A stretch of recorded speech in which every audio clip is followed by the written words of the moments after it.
Hello dear traders, you're welcome to InstaForex TV channel with me, Kate Tikhina. Donald Trump seems to rule not only the United States but investor sentiment in financial markets. The US president decided to delay increasing tariffs on Chinese imports. Besides, he plans a summit meeting with the Chinese president in Florida. This signals a strong likelihood that the leaders are interested in compromise solutions.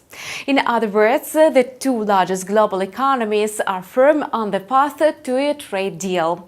The welcome news revived trading activity, so the equity market clearly mirrors investor optimism, which has been especially beneficial to Chinese stocks. The yield curve of Shanghai Composite is heading upward rapidly, having touched a 7-month high.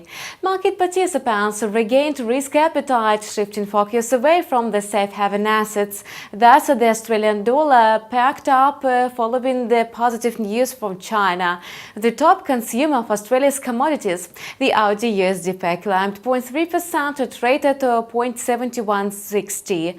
Meanwhile, the New Zealand dollar is also winning favor with investors. The NZD USD pair is consolidating at 0.6870, close to a one-week high.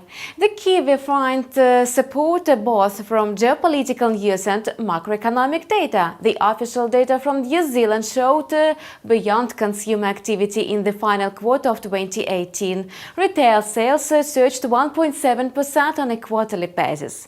Such a robust advance was recorded in the first quarter of 2017.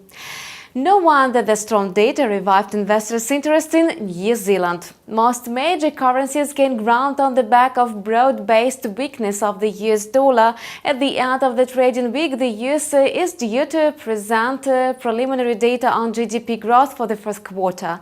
The consensus is pessimistic, suggesting a considerable slowdown in the US economic growth.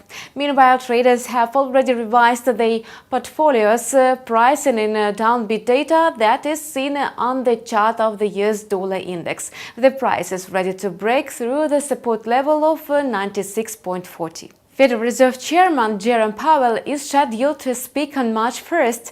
He is likely to remind markets that the domestic economic conditions require the regulator to ease the pace of monetary tightening, so the dovish stance will put pressure on the US currency.